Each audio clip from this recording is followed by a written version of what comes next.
Hello, everybody. It is that time of the week again. TB3, episode 56. A lot to unpack here on this Victory Tuesday when we're filming this. And I can't tell you how excited we are about this weekend. What a win. A gutsy win. The gutsiest win in years by any team. And it was your Tampa Bay Buccaneers going into Detroit and getting a massive W, escaping the Lions' den, beating the Super Bowl favorites, even my favorites. I thought the Lions were going to be your Super Bowl favorites, but now I might have changed my mind. After seeing this week. Regular season revenge. Wow. If you beat the Super Bowl favorites, what does that make you? The Super Bowl favorites, I'm just man. saying.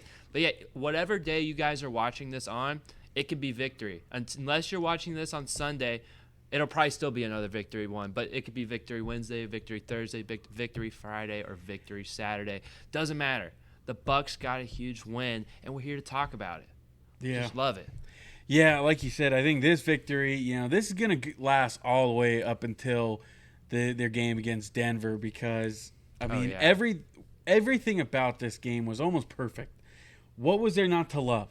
You had young players stepping up, making huge plays, game-changing plays. You had a close game down to the wire. Defense, could they hold? I hated that personally. I was a nervous wreck. I was a nervous wreck, but it is pretty awesome when you think back and the rush of excitement it was when your team storms off the field victorious in something like that. So, yeah, I think everything about this game was just about perfect, and including the offense also looking great again. You'd like some more points, but I think we'll get into that. I guess let's just go off and talk about what happened in this game. It was in Detroit, a 1:00 start. Ford Field, I know people talk about how, it's a dangerous environment. The Lions are loud. The Lions are loud because this is the first time they've seen their team win in 40 years, okay? This is not some big group of fans that, they're faithful forever. No, they're bandwagons just like everybody else. So anyways, the Bucs were going to quiet the noise. The Bucs may have had, they had a long off season to think about. The last time they played Detroit when their playoff hopes ended in that building, and I think that was on their mind. I think they had this game circled, and it showed on the field, but let's get it going. The Bucs said, we want the ball, we're taking it, and they would march down the field, actually, 7 plays, 58 yards, but unfortunately, 3rd and goal at Detroit 3, Baker Mayfield is sacked by Aiden Hutchinson, and they would be settled to kick a field goal. And I think we forgot mentioning that's like now the 22nd straight game where they were not able to score a touchdown on the opening drive. It's building. We were supposed to talk about that last. Now it's become a thing. Maybe we shouldn't have talked about because maybe we'll see. It's like lightning overtime though. We mentioned it and they're gonna break that streak. Yeah, maybe this Sunday. But it took a while for them to break it. Consider it broken.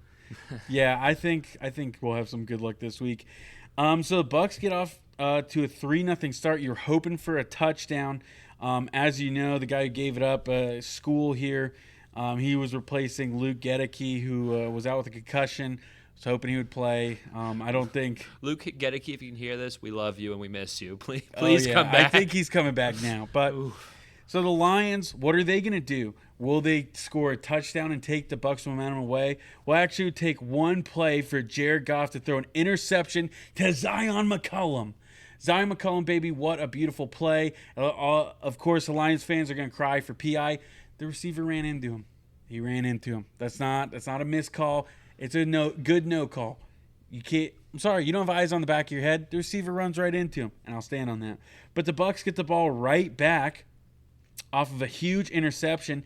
They march down the field. But on 2nd and 10 at the Detroit 44-yard line, Baker Mayfield is sacked again by Aiden Hutchinson. That would make it 3rd and 22.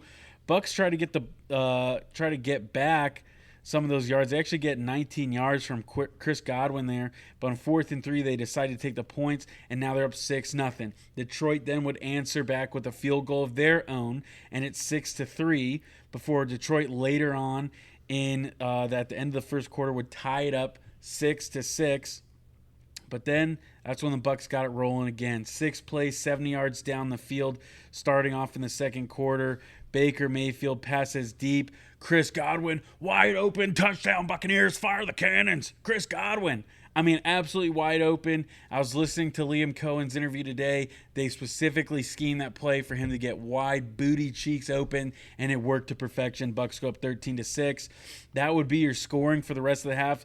Detroit tried to get into field goal range. They got all the way to Tampa Bay's 9-yard line, but the Bozos didn't know if they were going to try to go for one more play or kick a field goal, and they had 17 guys on the field. So that's a 10-second runoff.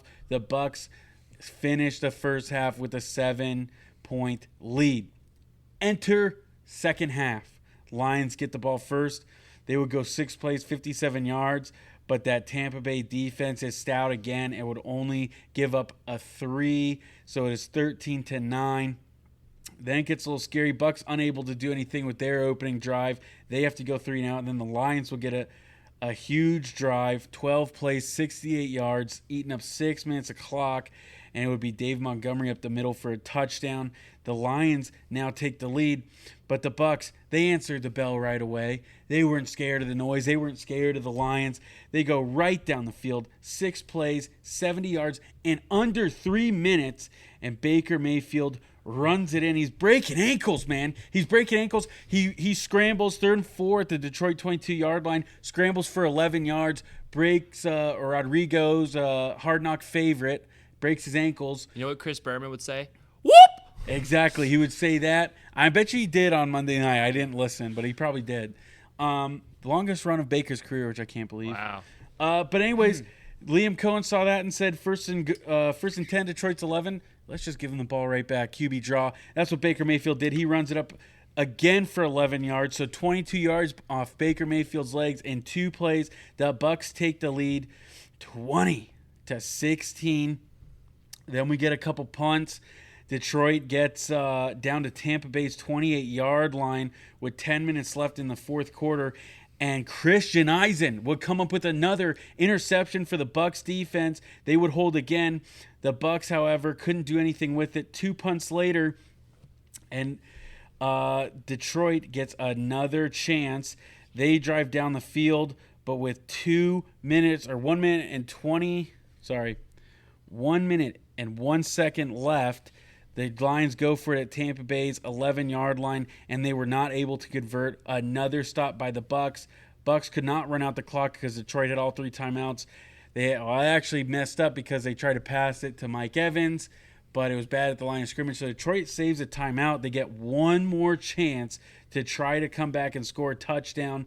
But on 4th and 10, Jared Goff throws it into the dirt, and that will be your ball game. Tampa Bay wins and beats the Detroit Lions 20-16. And I bet they could hear the cannons all the way in Detroit, baby.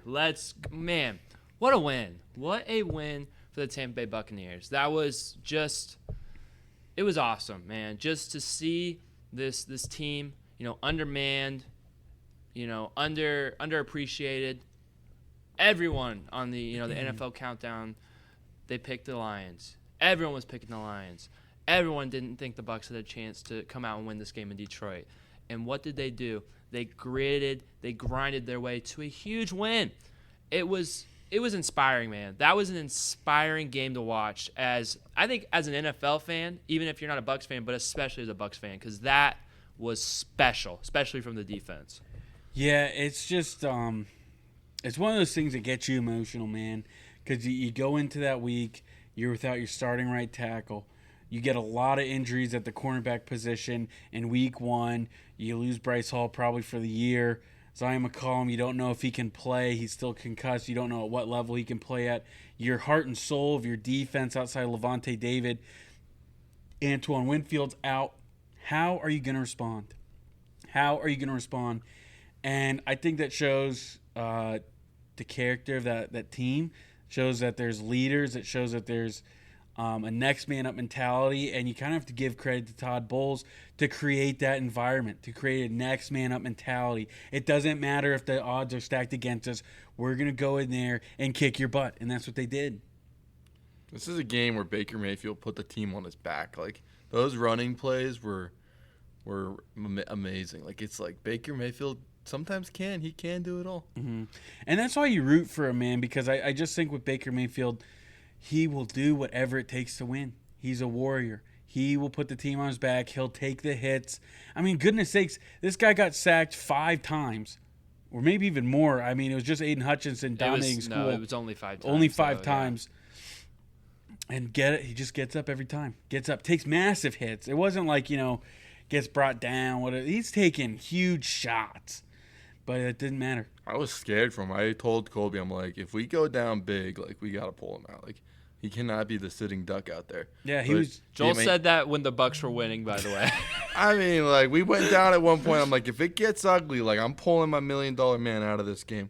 But Baker Mayfield found some holes, and he was the running MVP of the game. He was the leading rusher for the Bucs. And to piggyback off, what I said and just what Baker Mayfield did, I don't think Baker Mayfield gave 2 cents about who was playing, who was injured, what the experts thought the game would go. Baker Mayfield does not care what you think. And this dude is a bona fide leader. I look back and, man, the Browns and the Panthers, you are a poverty and embarrassing organization. To have a character and a leader like Baker Mayfield in your team and to not relish him, but instead scapegoat him for your problems is ridiculous. And I think that you're poverty, and you'll always be poverty for your dumb choices, and you always have been poverty.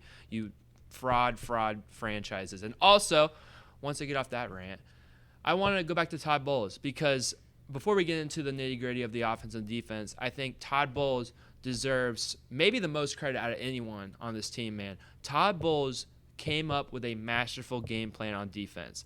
And I think Will mentioned this last week about Aaron Glenn, the Lions defensive coordinator, how they have a bend, don't break system. Todd Bowles saw the personnel. He saw where the strengths were on this team. He saw how they were undermanned. And he came up with a great system. Bend and don't break. Make Jared Goff a pretty unproven quarterback, a guy that has great weapons around him, but has not always had the most consistent numbers. Make him drive up and down the field and beat you. And we looked at it, and he didn't beat him. Jared Goff did not beat the Bucs, and that was great scheming by Todd Bowles. But even more than that, Todd Bowles has just impressed me so much just with his demeanor and his actions in the first portion of the season. Going back to training camp. I mean, going back to before the season, when you're in the press conference and you hear him just out of nowhere burst out, man, I'm excited. And it was like, what am I watching? Who is this Todd Bowles? And now I think I can see, and I'll bring this point up to you guys. Do you guys think that Todd Bowles in 2022 and early part of 2023, he wasn't coaching with his identity. He wasn't coaching with, what he wanted to do with the team. I look back and I see the difference between Todd Bowles then and Todd Bowles now is I think he was trying to imitate Bruce Arians. I think he was trying to do exactly what Bruce Arians did as a coach, be kind of the laid-back, cool players coach. And that's not who Todd Bowles is. I don't think that's what fit his coaching style and the identity of the team he wanted. And now I look at where he is now, and I think he's blossoming as a great head coach, giving his identity to the Tampa Bay Buccaneers, not anyone else's. Yeah, well, I mean, you guys know, for those who are listening, if there's ever been a bigger defender of Todd Bowles, it's me. I've been his number one supporter since day one. I've told you guys time and time again to believe in him. Don't jump ship. Don't call for his head. Give him a chance. Give him a couple years to develop. I just think you have to look at the situations he was in. I don't think necessarily he was imitating Bruce Arians or trying to do what Bruce Arians did, because I think for the most part, a lot of the things Bruce Arians did was right. He got him to a Super Bowl. So I think if you try to emulate him, you're not on the wrong track. But I think the biggest thing is just the circumstance he was put in. You don't get, usually head coaches for losing teams are picked in January. In the Bucs case, they go to the playoffs, but even February. I mean, Bruce Arians didn't retire till March, and that's a month before the draft. Okay, that's when, most new head coaches have, 3 or 4 months for the draft. Todd Bowles had 1. Okay, then you get to the situation where you have terrible cap space. You can't bring in anybody outside of Kyle Rudolph and Julio Jones for a team that still has a core that can win a Super Bowl. And then you look at your quarterback, your leader, the greatest player of all time. You didn't know what his situation was. He missed basically all of camp. He's MIA. You don't know if this guy's going to win you some games, if he's going to play, if he's going to even be the same, if he's going to quit halfway through the year. And I just think there's too many issues with that team for him to truly be successful. And I think you look at last year, the Bucs were able to make the playoffs with a new quarterback in a new system, a lot of young guys. And so I think they've just gotten better and better. And I think even looking back now, looking at Dave Canales, you got to think that guy was holding them back a little bit. I mean, I just think I'm looking at Chris Godwin. Why in the world were they not utilizing him the way Liam Cohen is? Liam Cohen saw it, and he was even I was listening to him earlier today in an interview just talking about how when the Lions played the Bucs in the playoffs 3 years ago, just seeing how Chris Godwin was utilizing the slot and how there's so much more possibilities you can have when he's in that position. And then they just stop using him. Dave Canales puts him on the outside. His numbers go down. There's beef with his wife and stuff with Coach Bowles on Twitter.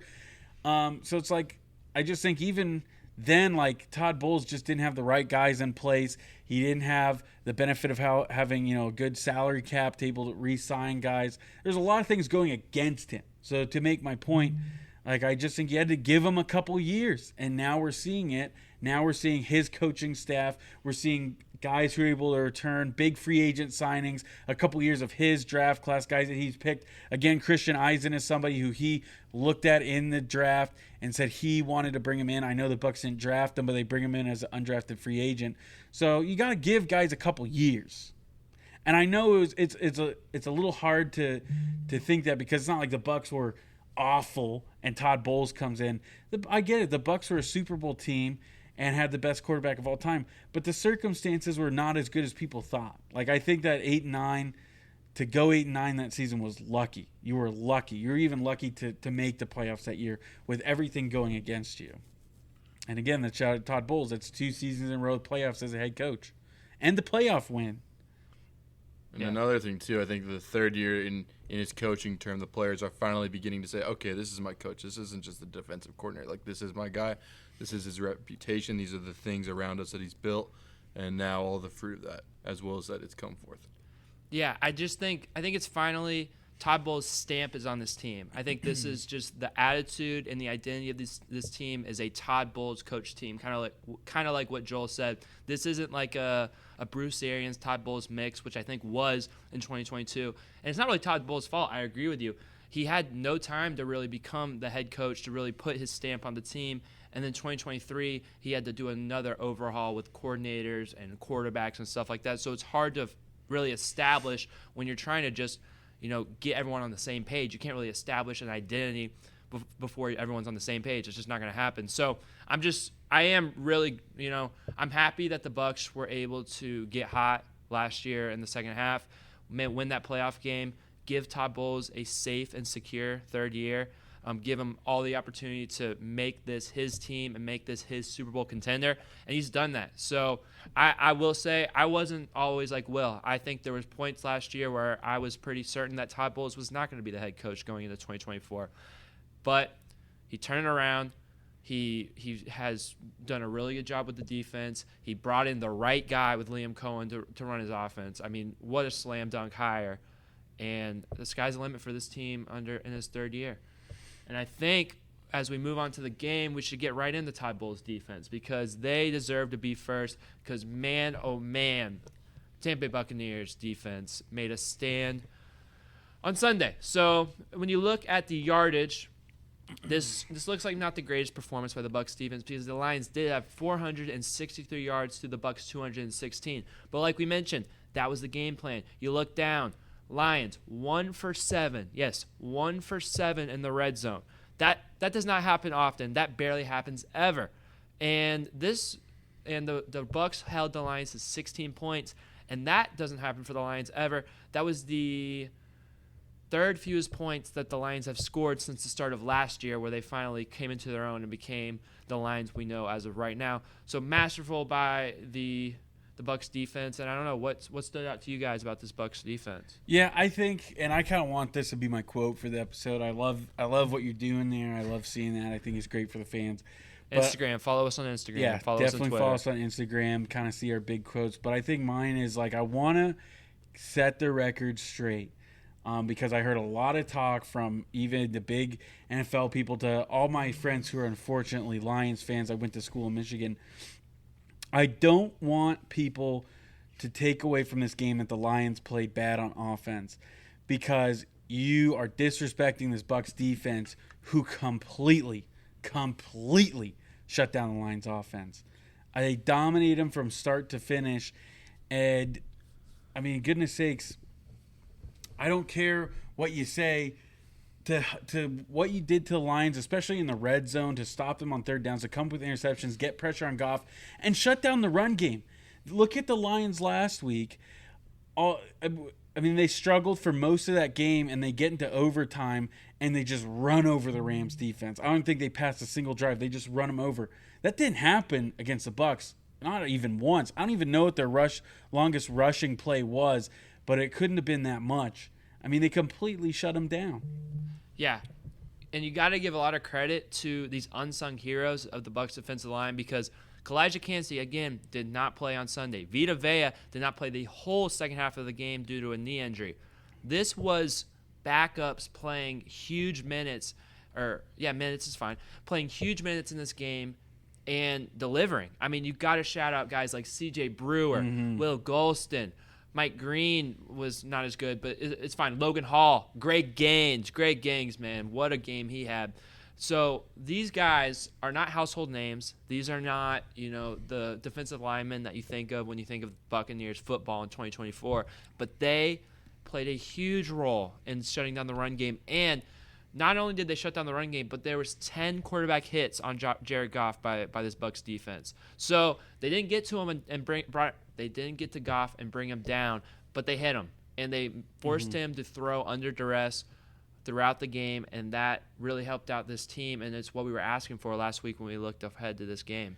Yeah, we said it exactly. You got to get pressure on Goff because, look, Goff isn't the worst quarterback in the league, but you just have to look at the facts are facts, man. When you can get pressure on this guy, he will make mistakes. He'll chuck the ball. And you saw that especially with the Christian Eisen pick. They got right in his face, and he just threw it up over the middle. I mean, a terrible, terrible decision by him. But that's what he does. That's just what happens when you get pressure on him. I think C.J. Brewer especially. What a game from him. And a lot of people talk about the Lions having the best offensive line in the NFL, if not, top 5. And just again, like all those guys driving them back, resetting the line of scrimmage, as they like to say. I mean, it might not have come up in their stats. They might not have gotten tackles. And same thing with sacks. It's not necessarily everything, but getting pressure and really clogging up the middle for those running backs to have a tough time finding the hole. You got to shout out those guys. Absolutely. And, that it was just a great performance by the Bucs defense and their defensive line. I had a point I was going to say, and I think interceptions tell a lot of the story of this game. Like anytime the Lions were close, anytime it was like, oh, go, no, something bad's going to happen, we intercepted the ball. And every week I come onto the show and I'm begging the Bucs. I'm like, Bucs, come on, intercept some balls. Get your hands on them and catch them. And so to get 2 interceptions in this game, I think tells a good bit of this story. Like those 2 interceptions could have been touchdowns. We'd be on the show crying, but because we got 2 interceptions. Especially the Eisen not just one, man. 2.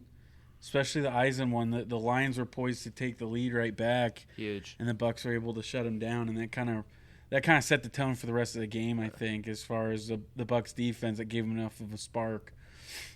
Yeah, and also, this is what I was going to say. The Bucs had 2 interceptions. They could have had 4. There was a dropped interception by Jordan Whitehead, and there was an interception that Zion McCollum had in his hand, and Amon-Ra had his arm in there, and he ripped the ball out, and it only became an incomplete pass. But the Bucs could have had 4 interceptions. They could have had a fumble. That was definitely a fumble. He made a football move, man. It was very close. I think if they had called fumble on the field, it would have stayed fumble. It was whatever call was on the field, that's what it would have stayed at. It was that close of a play. I could I think there's definitely a world where that goes a different way. That's a fumble for sure. Maybe not in Detroit. It's called not a fumble. You know, you know how it goes. He only had like one step. In my He opinion, turned though. In my opinion, yeah. Once you turn around, because he gets the ball, turns around. I know if you're on audio only, I'm sorry. Just switch to YouTube, man. Give us a like and a follow. But as he turns, he tucks the ball. That is a football move.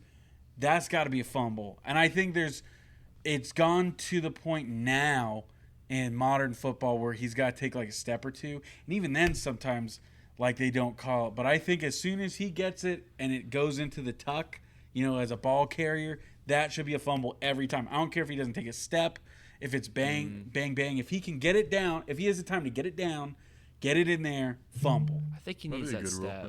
No, it's close. And the reason why he didn't get a fumble is he didn't take that step. So I agree with you. But he did tuck, for sure. We also do have the benefit of slow motion replay. The referees on the field did not. And like we said, whatever call was on the field at that time would probably be what the call they stood with. I don't think there was going to ever be enough evidence to overturn anything in that situation. So it's a bang-bang play. Didn't go the Bucs' way, but it's all right. And we can talk about the guys that caused all these turnovers. The Bucs secondary, they were fantastic. And I want to start with your starting safeties. I know we can get to the corners, but I'm going to start with the safeties. Christian Eisen and Jordan Whitehead were your starting safety, and man, oh man, they were electric. 20 tackles combined for both of them, 3 pass breakups, and a tackle for loss. I'll save Eisen for Mr. Will over here. Jordan Whitehead. Oh my gosh, he might be one of my favorite Bucs players to watch ever. That dude is everywhere. Wherever the ball is, that's where Jordan Whitehead's going to be. I mean, this dude was flying off the edge to get in on the run game, jumping routes, being in the right, bracketing people in coverage. He's not only aggressive in the run game, he's a great cover safety. He's helping out in that role as well. So Jordan Whitehead, electric game, leading tackler for the Bucs 2 weeks in a row, week 1 and week 2. What a pickup! So happy to have him back on the Bucs, man. Yeah, I mean, I don't know. Again, it was part of the thing where we just didn't have the cap space to keep everybody, but. Oh man, did we miss him? Imagine having Ryan Neal in this game. Oof, would have hurt. Would have been bad, but I think that's what your point exactly. Like the biggest part of his game is not only is he such a great defender in the pass, but he's running down and he's making plays, smoking the running backs, laying big hits on these guys. He's not afraid to use his body to make a play, and you can't say enough good things about him. And timing up the snap perfect. Yeah. Oh man, so good. So I'm so happy we have him. He's definitely a hero. I think we didn't see a whole lot of him last week, but this week for sure, man. He was a leading tackler last week, man. Yeah, but he was making some plays, man. I'm saying, like, I don't know. I saw him make more impact plays. For Maybe sure. it just comes with, hey, he's playing up to a bigger game. The Commanders, whatever. We had that in the bag, but I think this game especially stood out the most to me. And then, yeah, you got to go Christian Eisen. Might be my favorite player ever. Might need to cop a jersey at this point. But again, yeah, I just think the biggest thing is this guy comes in undrafted. He's your nickel last year. The Bucs go, hey, we're drafting Tyke Smith. You got to find somewhere else to play. And he says, okay, I'm going to learn safety. Takeaway Tweez goes down and Christian Eisen steps up. And, man, it's like, I don't know. I mean, Takeaway Tweez is good, man, but I want to see more Eisen back there. Just the way he plays. I think that guy, he should be on the field at all times. Absolutely. At all times. Especially on third down. Yeah. Either give Antoine Winfield some rest, give the nickel some rest, but Christian Eisen needs to be on every defensive snap. Yeah, and I'll go back to what you said last week, Will. I was quoting it all day long. Give me 11 Christian Eisens on the field, and I like my chances, baby. Man, did I say that on the episode? You said that on the good. episodes. I almost put it as a quote because I might oh, man. I think you might say it like more than once in the episode, well, too. now it's being said all the time. Let me say it now. It'll be my quote. Give me 11 Eisens on the field. We got a great chance to win. Yeah, so good. And you mentioned him, Tyke Smith. I was pretty disappointed with this guy, coming out of preseason. And, week 1 didn't look great. But, man, yesterday he had a game. And that's what I've been looking for. 8 tackles and a tackle for loss. A huge tackle for loss. A 5-yard, a pitch route. He gets in there, secures. I think it was Jahmyr Gibbs, hard guy to tackle, gets up in the backfield, completely stalls a Detroit drive. He was really, really good, was in some pass coverage, did a really good job. I was really impressed with what I saw from Tyke Smith. The whole secondary. And, I mean, we haven't got to him yet, but maybe the most impressive player of them all was Zion McCollum. We didn't know if he was going to play this week. Concussion symptoms all week, limited practice, but he played on Sunday. And thank the Lord he did, because this dude was incredible. 4 pass breakups. Now, I'm not talking tackles right now. I am talking 4 pass breakups. You do not see that often in the NFL for a cornerback. Fantastic stuff. And he just added on an interception on top of that, too. Four pass breakups, an interception, great coverage all over the field, had some big tackles. Zion McCollum, he's blossoming into the player that the Bucs keep telling us he's going to become over the offseason. I think we were skeptical hearing about what he was going to become when they talked about it in training camp and in the offseason, but he's proven it. And, I mean, thank the Lord he played, seriously. Yeah, I mean, what a game. We've been challenging him, man. We've been challenging him for about a year now to step up. And there was some high highs last year, some very low lows in his performance. But I mean, this guy was the hero of the game. Had to have been the hero of the game. Just at the high level he played, being absolutely locked down. I mean, the Bucs, maybe they don't win that game without him. Maybe they don't. I don't think to they be do. quite honest with you. I got some advanced stats from Pro Football Focus here. 83.2 coverage grade. That's out of 100. That is phenomenal. Only 20 receiving yards allowed.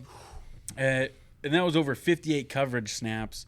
The Lions threw the ball a crap ton. 55 times. Yeah, they threw a crap ton. So to only allow 20 receiving yards, goodness sakes. And then I just think the passer rating, again, 4.2 passer rating for the quarterback. That is the definition of lockdown. You can't get any better than that. So, yeah, by far, he's my hero of the game. Defensive player of the game for sure. And let's just see him build on it. Let's see him build on it, man.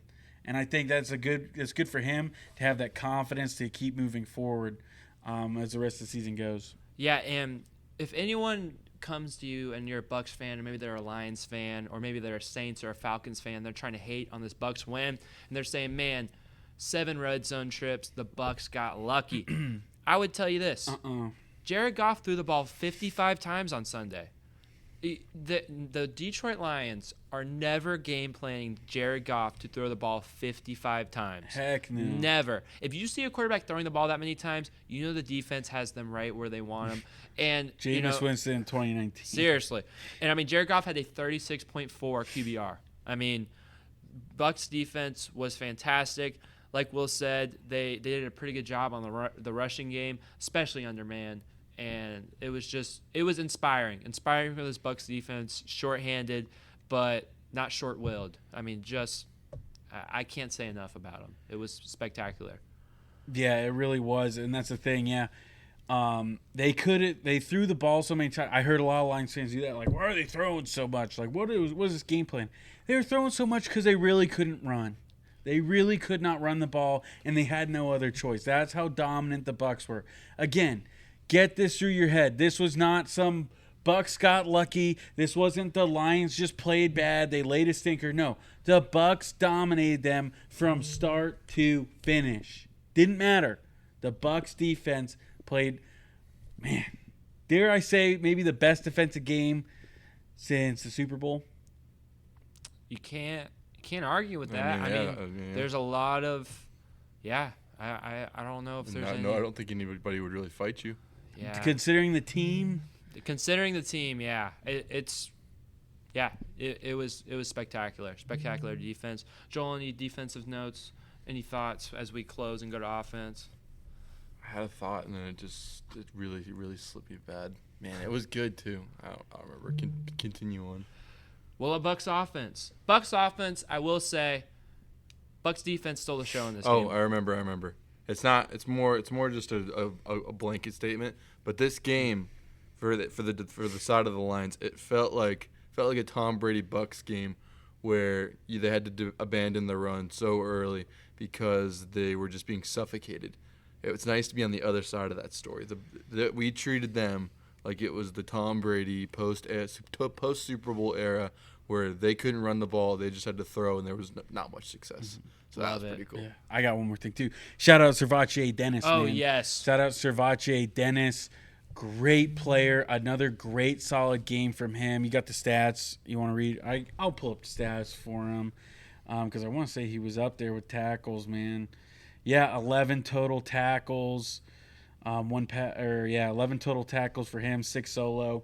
He's a hitter, man. He hits hard. He hits hard. And not only, like I said, I've been saying it for so long, guys. I said it as soon as they draft him. Watch out for this man. Watch out for him. He could be the steal of the draft, late round pick. And I think that, again, that shows Jason Light, man, hitting home runs in the draft in the late rounds. So shout out to him again. But, again, Servace Dennis cannot go unmentioned. Also, KJ Britt, a lot better game this week. 72.4 PFF grade. That's fourth best on your Buccaneers defense. So shout out to KJ Britt. Much better game. He was all over the field. Huge reason why the rush game was being stifled for the Detroit Lions. KJ Britt is a great run defender. Offense? Yeah, let's get the offense, man. So, as we mentioned, the Bucs offense only went for 216 total yards. And I think the first half, they really had their rhythm. They come out, they have 2 scoring drives to start off the game, but only field goals. And I think not being able to finish off those drives definitely, derailed them a little bit, but still a good performance. I think this offense game goes all the way back to, that man, Baker Mayfield. I think Baker Mayfield is what you look for in this game.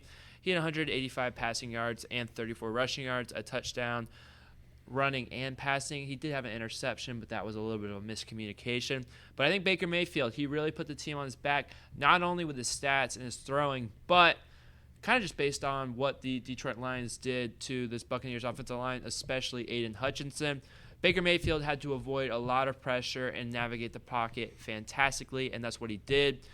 And I think, with Luke Gedeke, you might be looking at the Bucs hanging 35 on the Lions. Just Aiden Hutchinson really wrecked the game for the Bucs offense. Yeah, that's the thing that makes me so mad, and I 100% agree with you.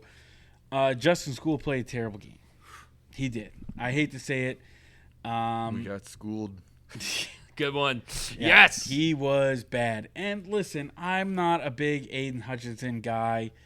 I'm not going to sit here and bow down to him. And really, before this game, I didn't think he was all that great. And the 4.5 sacks doesn't change it for me either. School's just got to play better. And a lot of those times, it's like, what are you doing? Yeah, they were brutal. It's like tape for him. They start doubling him, and School's still like, oh, wait, shoot, I still got to block him. Like, they have Kate Otten, chipping him, and School's like, oh, I got to get back there, man. Like, whoopsies. Sorry, my bad, Baker. You just got smoked again. They were on the broadcast, and it was Rashad White on that play. Yeah, it was Rashad White. Yeah. Rashad White came over, did a great job chipping him. The color commentator was like, Rashad White's got to do. Oh, no, Rashad White did a great job. School just really didn't do anything. School's controller died. Yes, that's literally what it looked like. It was brutal, man. And I completely agree. If we have Gedeke in there, I think we blow the Lions out. Absolutely. I 100% do. I mean, all the Bucs drives were stalled because of stupid sacks, and big ones too, because he just got blown up so quick. You get rid of those. I don't think Gedeke's giving up 4 sacks to Aiden Hutchinson. I'm not sure if he even gives up 1. I'm gonna be honest with you guys. You can hate me. Maybe if you're a secret Michigan fan or something, listen to this. I'm sorry. I thought he was a bust when they drafted him. Not saying he is a bust, but I'm saying he's not the greatest ever. He's not T.J. Watt. He's not J.J. Watt. Yeah, he's okay. He's a gritty player, but he's not getting a sack off of Gedeke, and the Bucs will put up 35.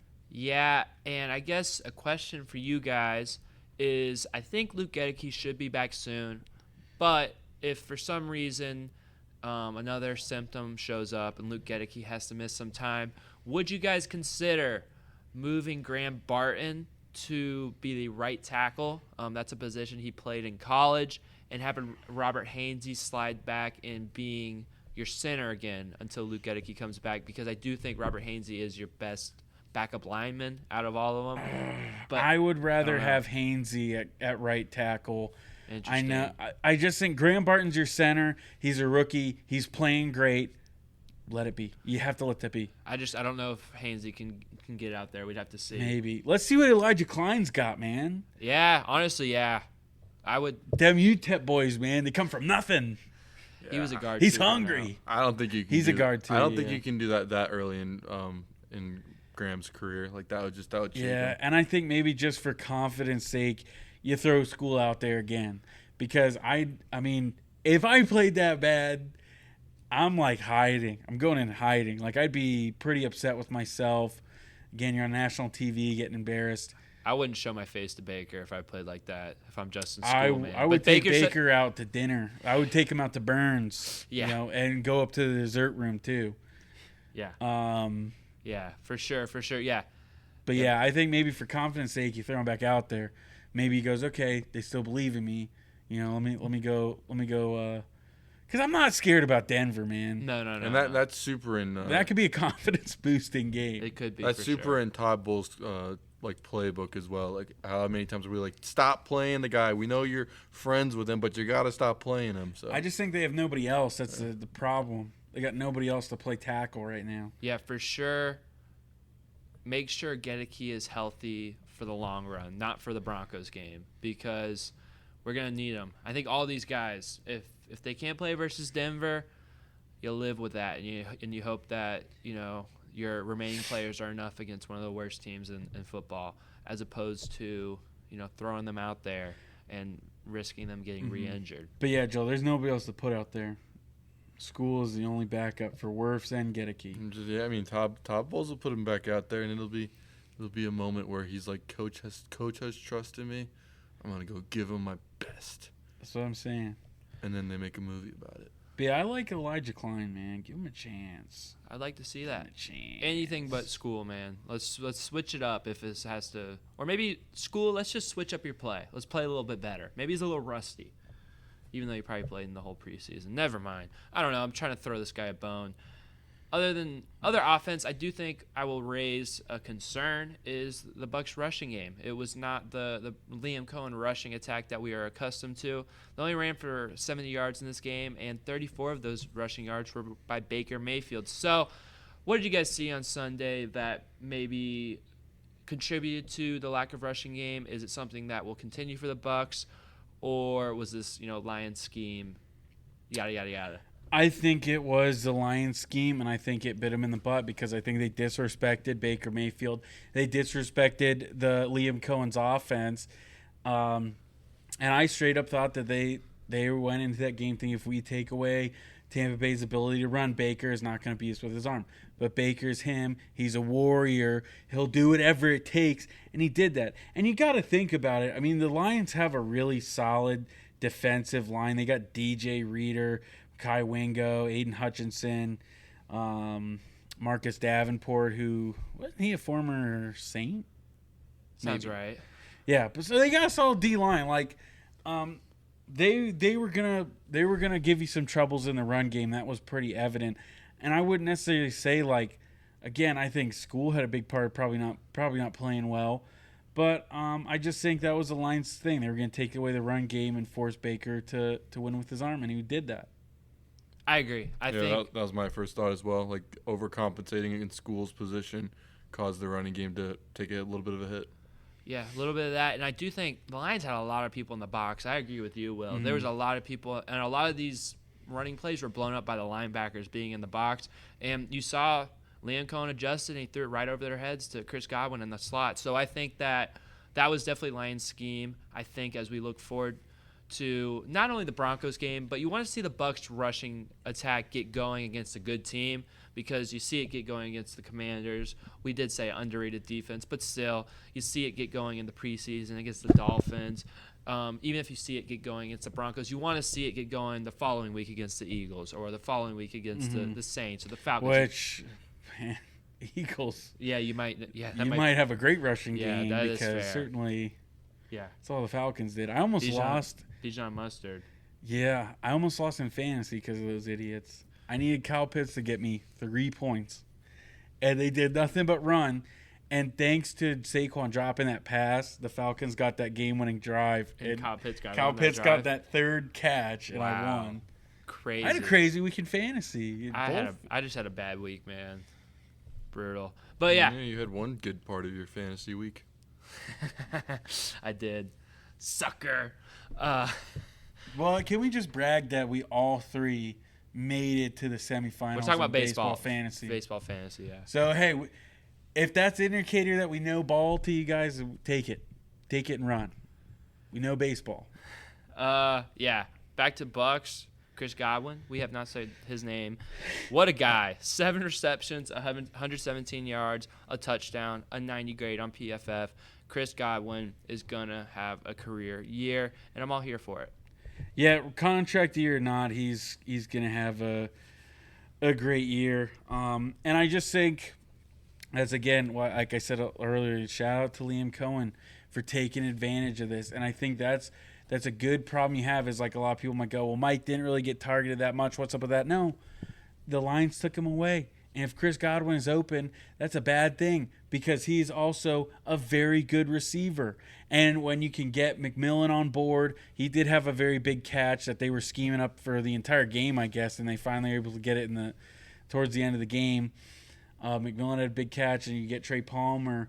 The more weapons, the merrier. So some teams will try to get rid of somebody. They'll try to take somebody out of the field. But then, again, you got 3 other guys who are just as capable to make plays. So shout out to Chris Godwin, fantasy hero too.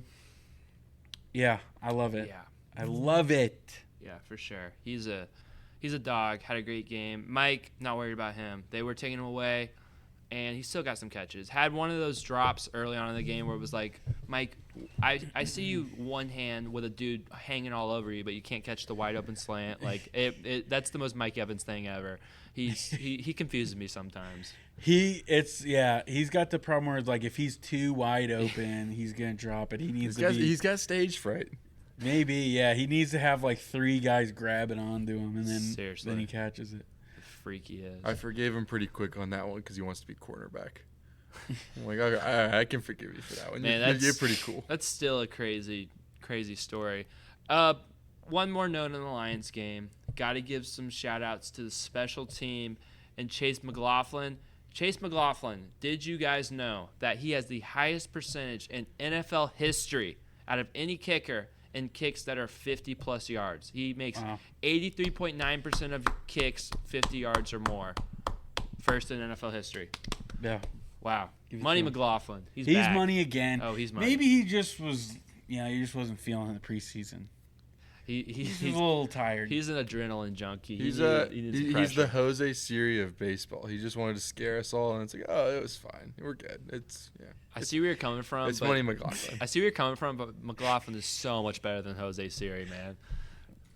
Unless it's I mean, I'm talking defense. I get you. Yeah, okay. You know what? Perfect analogy. I got a shout out too before we wrap it up. Shout out Kate Otten, did not get a single target, but rewatching the game a couple times, his run blocking was phenomenal.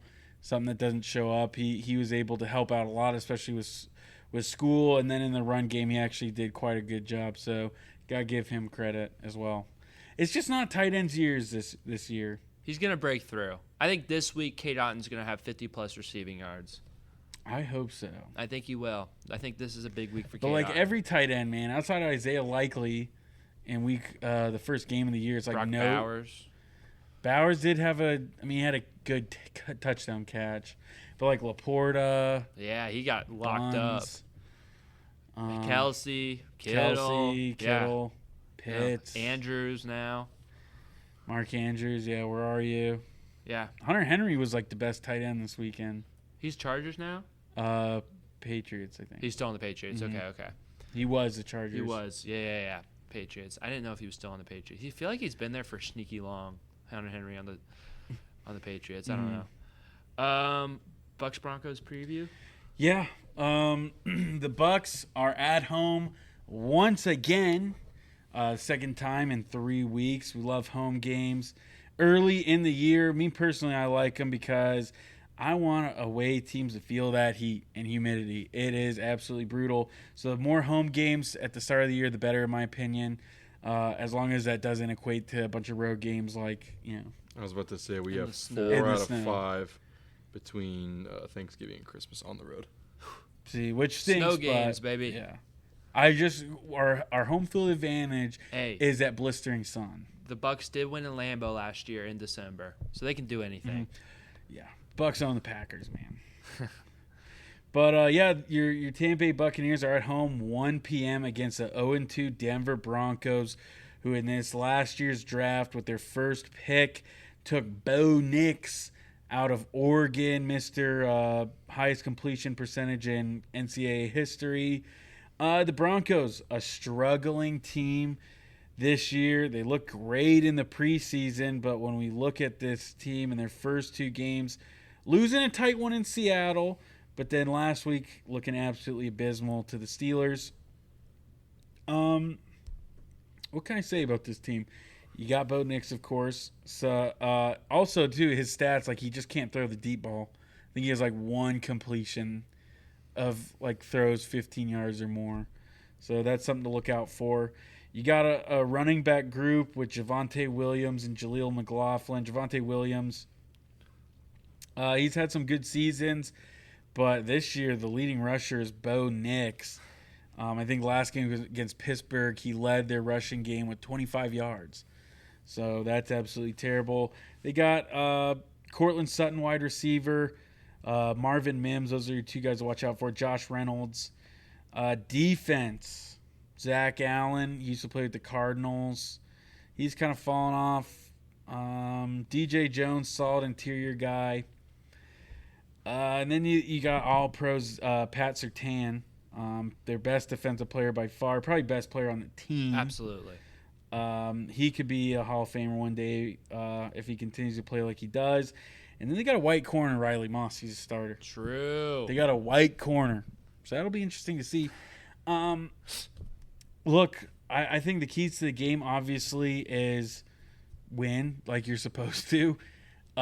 This is a struggling team. I think their defense is okay. But their offense you should have no problems with. If you can shut down the Lions running game, you certainly can shut down this Broncos rushing game. Again, you have the benefit of playing another rookie quarterback. What's the one thing they don't want to see is pressure. Pressure. Let's see it. The Broncos did have Mike McGlinchey as a right tackle. He's down and out, so that should be some easy feastings for Yaya Diaby or Joe Tyron Shoyinka, whoever gets lined up on that side. So yeah, that's really my keys to the game. Just win like you're supposed to. Shut down that run like you should, and make this rookie quarterback beat you with his arm, because I certainly think he can't. Yeah, I'm with Will. Just come out with the energy that you need to win the game. You don't want to fall asleep and then you're in a dogfight in the fourth quarter, because then it just gets a little stressful. And these are games. Every game counts the same, whether it's September or December, whether it's Broncos or Chiefs, man. They all count the same, and you don't want to throw away easy wins. So come out with the energy to win the game like we know you have as Bucs fans. As for actual game, would like to see the Bucs again establish the run game. The Broncos are allowing on average 143 rushing yards to their opponents in the first 2 weeks. Kenneth Walker kind of ran all over them in the second half of that first game against Seattle. So want to see Bucky and Rachaad White get going and have some big days. I think that would be nice. Take some of the pressure off Baker. If School's playing, take some of the pressure off him. Just run right past those ends. You know what I'm saying? That would be awesome. Mm-hmm. And then, I think keep Bo Nix in the pocket. Don't let him create crazy plays with his legs. He's been known to do that. I remember one of the craziest plays I ever saw. Bo Nix was at Auburn versus LSU. I don't know. You remember that play? I know exactly what you're talking about. That, if you guys don't, you can look up Bo Nix crazy throw versus LSU. It was an insane. So this guy does have some talent, throwing on the run across his body, stuff like that. He's an accurate quarterback, at least college-wise, for sure. So keep him in the pocket. He has 4 interceptions in 2 games, so it would be nice to create 1 or 2 of those. When asked about his interception last Sunday by a reporter, he said, "I just threw it to the other team." So I think the frustration is already setting in for these Denver Broncos. So just, take care of business. Also, I'm going to double down on my prediction. K-Dot will get 50-plus receiving yards on Sunday. I think Liam Cohen has watched the tight ends do the dirty work, and he's going to get him the ball on Sunday. Looking for a big game from K-Dot. So I'm just going to say that. 2 small games. I think he's going to break out on Sunday. And, yeah, red zone, you get there. Give me touchdowns. We talked about this last week. Still had some of the same problems as week 1 and week 2 against Detroit, especially in the first half.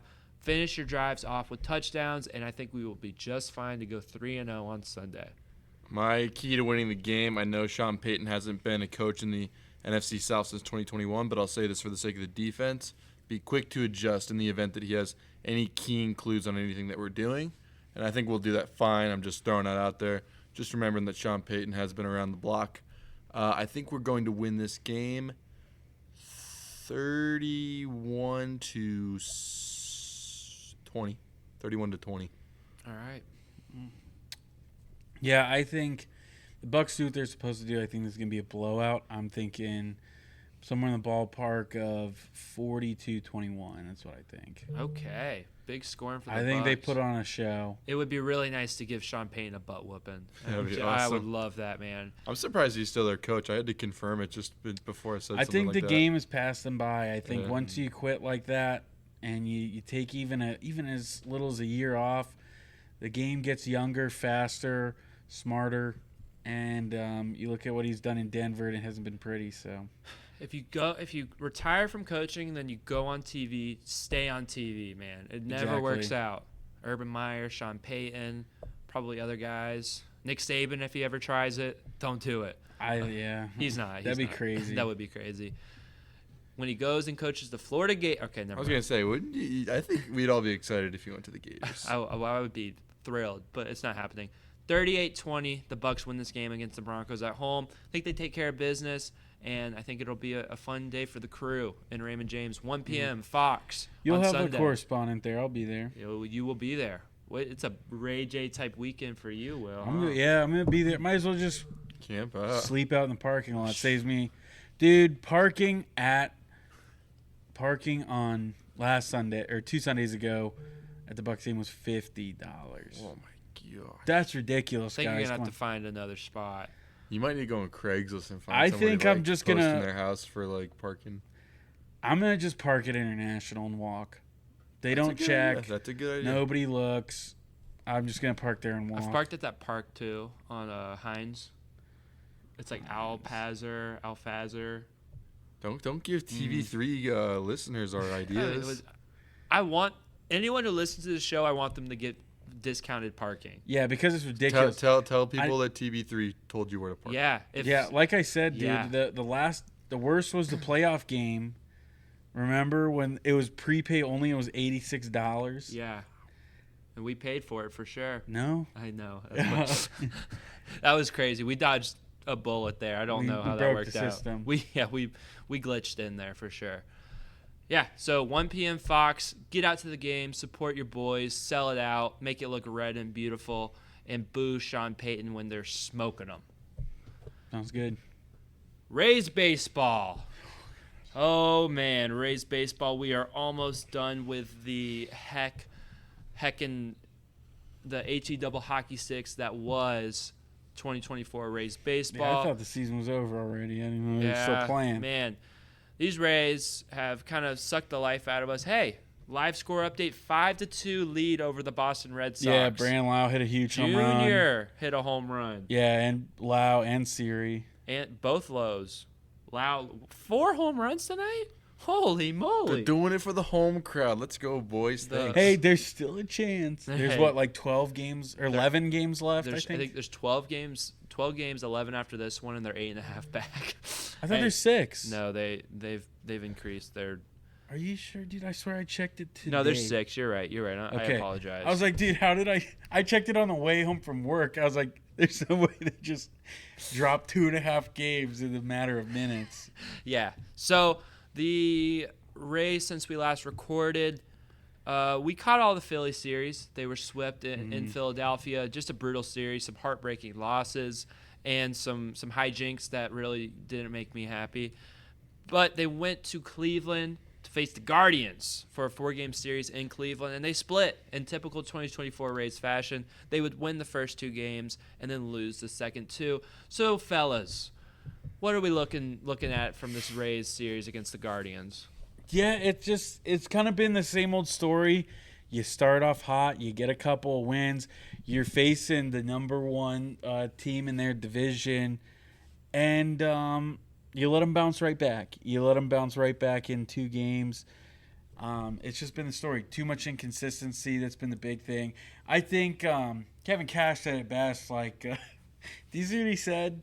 They were asking him like what he had to think about like facing the 3. It's like the first time ever in September that a team has had to have a road trip where they face 3 top seeds in each division. He's like, we have to have a word with the expletive league office after that. That's funny. But yeah, that was a brutal road trip. Brutal. What did they go on that road trip? So they were 2-3, 2-4, 4-6, 4-6. Yeah. You would It's honestly not take the that. worst. It's not the worst. It's not the worst, but it's the circumstances. Yeah, a sweep kind of was disgusting. Yeah. In Yeah, Philly, that when was- a lot of those games are close too. You should have won 2 out of those 3 games. You should have Nick plunked Castellanos bruh. again. Throw his head next time. I don't actually want to do that. But- just to be clear, I don't actually want to do that. Frustrating series. It was really frustrating. And this one, the Cleveland one's frustrating as well. Got to look at the positives, though. Zach Littell, phenomenal. 13 straight scoreless innings now. Through a 2-hitter that was Friday. He looked spectacular. Taj Bradley, too, looked a lot better. Mm-hmm. I know, unfortunately, he lost due to decision because the Rays couldn't help out with runs. But he looked better. He definitely looked a lot better. Yeah. I'm drawing a blank on who. Was it a bullpen day as well on Thursday? Thursday was Pepio. Pepio, yeah. But he got and pulled early. He got pulled early. Pepio was not happy And then about Solster came in. Solster came in and pitched pretty good. that. Solster's been really good, man. And I think there we go. Here's a time where Cash pulled somebody early and it looked pretty good. It looked pretty smart. I think it had to have been some type of innings limit. Well, he said hygiene. that Pepio's velo is going way down, Okay. so he pulled him. That makes sense. Yeah, but Pepio is healthy. There has been no news on him. Yeah, and Shane Boz Shane Boz was the other No, day. it was a bullpen day on. Yeah, that was Boz's tonight. That was the Drew Rass and the Yeah, Rass they didn't and look so great. Alexander. That Biggie did not look great. Mhm, yeah. Alexander, he was good to the start, but then he kind of has an issue. He's like the Zach Eflin, where he can start out really good, and then like once he lets it go, it's like 3-4 runs. Shane Boz 6 innings pitched, 2 hits, 2 earned runs, 5 strikeouts, 1 walk. So Yeah, far. he just gave up a stupid home run to Tristan Casas. Yeah. Yeah, so I'll ask you this question, guys. Do you guys think Zach Littell will be on the Rays in 2025? I certainly hope so. I said at the start of the year he's going to be your most reliable pitcher. I think that's proven to be true. I think it's proven to be true for the season. For the full season, I think so, yeah. Just based on health. Yeah, he's always been there, quality innings. Everybody gets roughed up every once in a while, don't get me wrong. But for the most part, his starts have been great. I certainly want him back. I think you can't go wrong with having more pitching. And at least if you trade him, you could probably, I don't want to trade him. Keep him. I really want him on the team, and I think he's proven he's reliable. And I think that's somebody you could move right back to the bullpen, and it could actually work out for you pretty well. I was trying to see what his contract is, like how many years he's locked down for, but I don't really see much sense in trading him. Like, you're not going to get much back, so keep He's him probably around. an ARB player, an arbitration player, I'm pretty Yeah. sure. To piggyback on what you guys are saying, I would like to see Zach Littell on the 2025 roster because when I look at this pitching staff, I think the Rays' money move this offseason would be to trade Taj Bradley. I think when I look at him, he looks like a Chris Archer 2.0 to me. Except we kind of got Chris Archer. He started to blow it too early. Littell is a free agent. We should have traded him at the deadline when he was white hot. He was post deadline was when it was after. But he started getting hot since June, and then we should have gone bam, trade him. He was young, but I still think his stuff. We could get some good pieces for him. That's People will true. still believe Yeah. in his stuff. But I it trade does him. look really bad right now. Yeah, no, I agree. But I think that Taj Bradley is always going to have that stuff, and he's going to be able to trick some teams. I really do think Taj Bradley is Chris Archer 2.0. I think in the offseason, it would be a slam dunk trade if the Rays could get some type of bats and maybe another pitcher for Taj Bradley. But anything for Taj Bradley, I think they would get much more than they give up.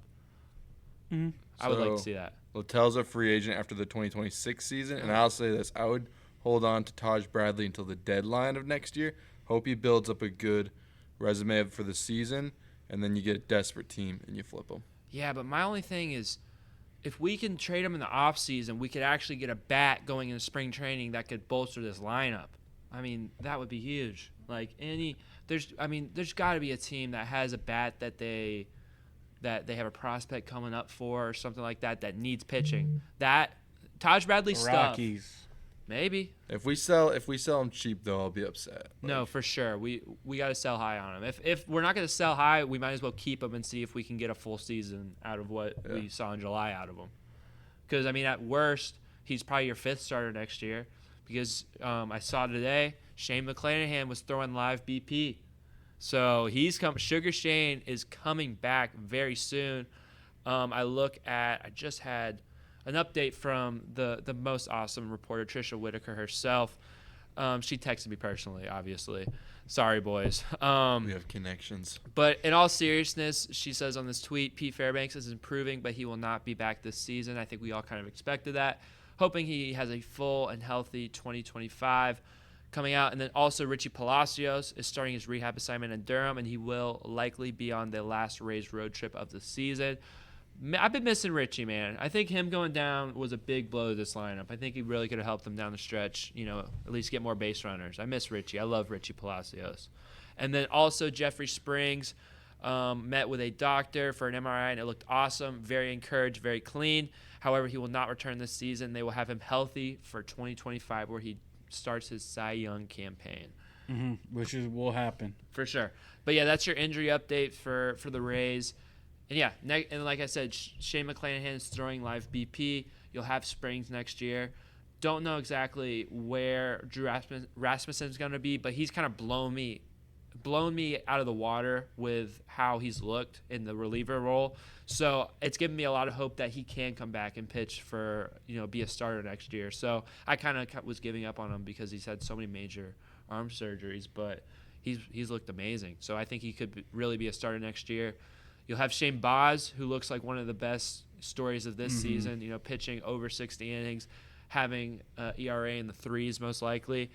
Really excited to see what he does next year. And then you'll have, the option of Littell, Bradley, Pepio. I'm forgetting about Pepio. Tyler Alexander's always in the mix. So you're going to have... He needs to be on the team, I swear. In the bullpen for sure. Keep Unsung him. hero. I love him. But... Get rid of Poche, man. Oh, for sure. Somehow Please. Poche has returned. I thought we were done with him, and he came back. He's on the team right now?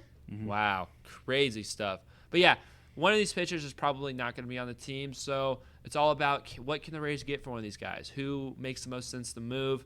I think it's Taj Bradley. So that's my thing. Yeah, I could see that. I would agree. And I wouldn't mind it because I think the experiment's over. Maybe. Fell off, man. Experiment is going to another team, and we're going to get a bat for him. Yeah, I'm trying to think I got a couple. who's gonna be desperate for pitchers. Brewers, Brewers, Guardians. They already took Savali off our hands. Yeah. You get Yelich. That'd be crazy. That would be crazy. Yeah. As we look, the Rays offseason, he can't hit in the Trop, man. Yeah, that's true. He cannot hit in the Trop. There's plenty. Maybe the Dodgers want to give us another insane package for Taj Bradley now this time. They need some pitching. Tyler Glasnow's out for the season. So Yeah. Rays won the trade. Shocker. Yeah. Wow. Give me Max Muncy. Oof. Shohei Ohtani. So, yeah, straight up for Taj Bradley. That's a fair trade. But as we look at some of these position players for the Tampa Bay Rays, got to mention him again. Johnny DeLuca, his last 23 games, he is hitting 300 on the dot. So that's my center fielder for the next year. Excited to see what he does. And also, maybe a controversial guy on this panel, but Jonathan Aranda has come up, and they have given him consistent ABs, and he's looked really good, man. I've really liked what I've seen from Jonathan Aranda. He's been known as Jonathan Quadruple A Aranda, and by some members of this panel. But Jonathan Aranda, 862 OPS in his last 11 games. So, I mean, I don't know. I think sending Jonathan Aranda down this season was kind of dumb by the Rays. I would have liked to see what he could have done with the full amount of playing time throughout June and July and August. Well, these games don't really matter. So now maybe. he's like, looking good. I think he looked good though when he was up, man. And they sent him down and they pulled up Taylor Walls. Man, Taylor Walls, please go away. It's been like 3 seasons though of Aranda coming up and going down, coming up, batting 160, going down. But I have more faith I'm in getting him sick than of Taylor it, Walls. man. I'm getting sick of it. I don't want Taylor Walls either. I just want somebody who's solid. Jonathan Aranda Like a veteran, has passed a the star. eye test for me personally this year. Also, Logan Driscoll, maybe the catcher of the future, first career home run on Friday night. I was just going to say that. I forgot what it was like to see. I mean, Ben Rorfed has pleasured us a little bit in the catching category, guys who can hit. But, 7 games played so far since getting called up, a home run, first one, and 5 RBIs. So, There was a point where he, at least on Friday, he had played 4 or 5 games, and he had not struck out at all. Actually, I'll go look and see, because that's impressive. I'll take any type of Rays player that's not striking out. So, nobody. Literally. He has one strikeout in his whole 8 games played, 7 games played. I'll take it. Yeah, he is a catcher of the future. And Wears a weird neck thing. which neck thing? The thing on it's like the Is it the head injury thing? Yeah. Okay. Yeah. It is that. Yeah. For concussions. Yeah, he wears that, and I was like, "What are you wearing, dude?" It is kind of, dude. I would rock one if I was still playing ball. The Kinda good news drippy. is he's a catcher. He's a catcher, so it works for him. Mhm. But if he was like a first baseman, I don't know if it would work. I still the think same. it's just kind of drippy, man. I don't know. It kind of makes him look like a robot, kind of like AI. Exactly, robot. like a cyborg. Yeah, I don't know. Another guy that has impressed me is Mason Montgomery. He came up from AAA Durham. He is in the bullpen. He's a lefty, and he's throwing 98-plus mile-per-hour fastballs.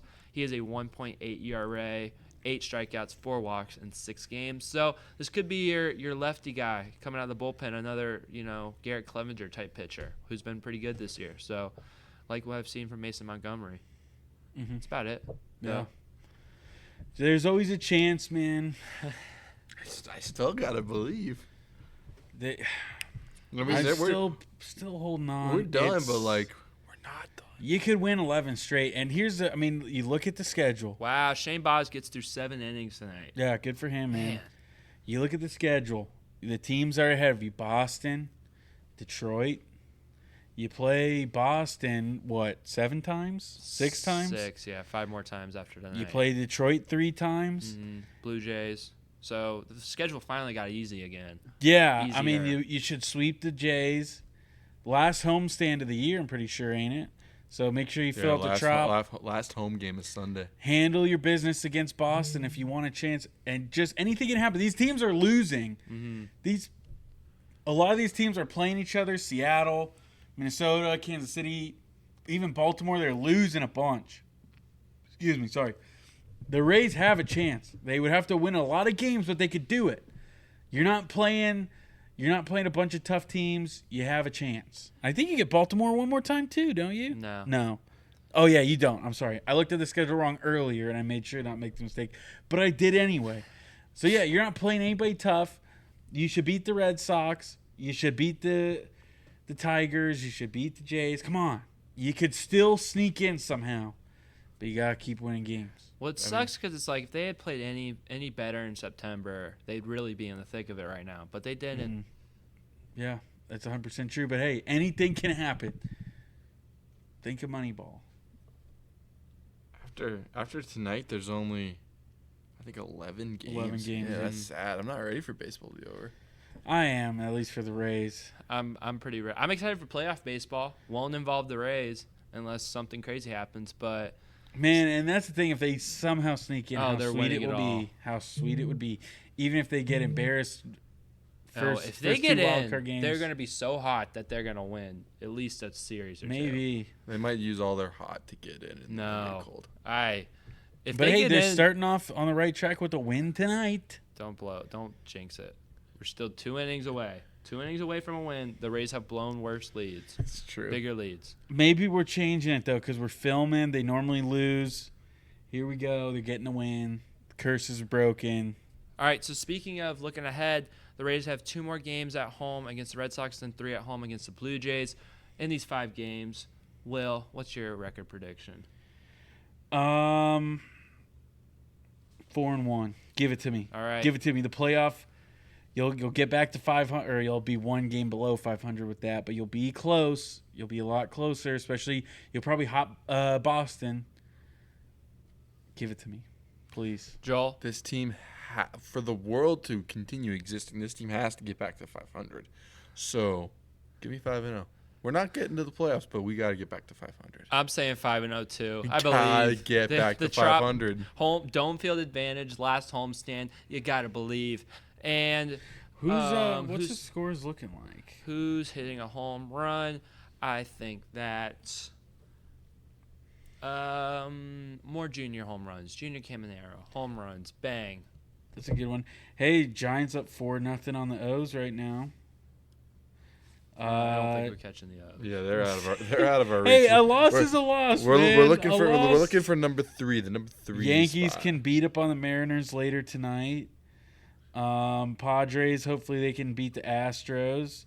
I actually need the Padres to beat the Astros. I need my pitcher to do good for fantasy. Blue Jays beating the Rangers. What's up with the Twins score? Twins, Royals. It's 1-1. Okay, that's Twins. Those are who you're chasing. That's what you got to look at. The Minnesota We Twins. need one of them to sweep. Oh, wait. Twins are up 4-1. Never mind. If one of those teams can sweep, that would be great. It was just 1-1. The Rays just need to finish the season 12-0 and see what happens. I mean, we did it to begin the season Yeah. last year. That'd be a storybook ending. That'd be awesome. That would be awesome. Like a 2-year story book endings. The Wander Franco saga. Wow. I mean, I'm tearing up just thinking about that. It's beautiful. 2011 or 2024. I don't know. But, yeah, get out to the Trop. Tropicana Field, home of the Rays, last homestand. The guys have played hard. It hasn't been pretty, but the Rays players have played hard. They're doing their best. It's a young team. We're looking to have a bounce-back 25 at the very least. So give them some energy as they finish the season off at the Trop. Give them some energy. Help them go into spring training and next year with some energy, with some good vibes, and to a full Trop finishing this year and then next year. The Trop gets packed out. Rays Reborn, Rays Resurgence 2025. Dang right. Here's another reason you got to go. Those pretzels might not be there next year, so. That's a fan. They better just build a big factory of them. Joel, they got the billboards. I man. don't know. You never know with their food. Outfielding's never So, looked so delicious. I mean, I am a fatty, so I have been genuinely thinking about this week. This is my last shot to get those pretzels.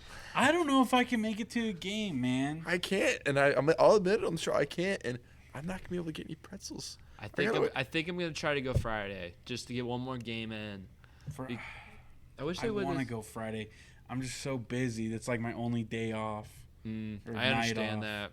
Because it's going to be a big weekend covering the Bulls and Bucs. Also, the Rays are having a USF Bulls Day, and I don't know if you guys saw the hat, but it is sweet. I did see, speaking of that, they do sell it on the Bay Republic $34.99 right now. Wow. I might have to cop, Joel, dude. it's white and green.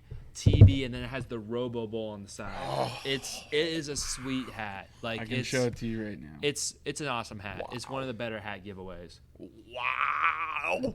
And the string? Oh my! Yeah, it's got like the captain's rope. Yeah. Which I still want the Bucs sideline hat. Oh my goodness, I'm buying that, man. I don't know what you're talking about, to be The honest. Bucs. Come on, you definitely. If you watch the game, you I've saw seen it. It's really ugly. What? Is it the one? Is it like a lot of gray pewter on it? It's got like the circle logo for the logo. I'll show. Okay, look, for the audience right now, I'll show it to you, and you can tell me, is it a boom or a doom? I was gonna say bust. Boom or a doom.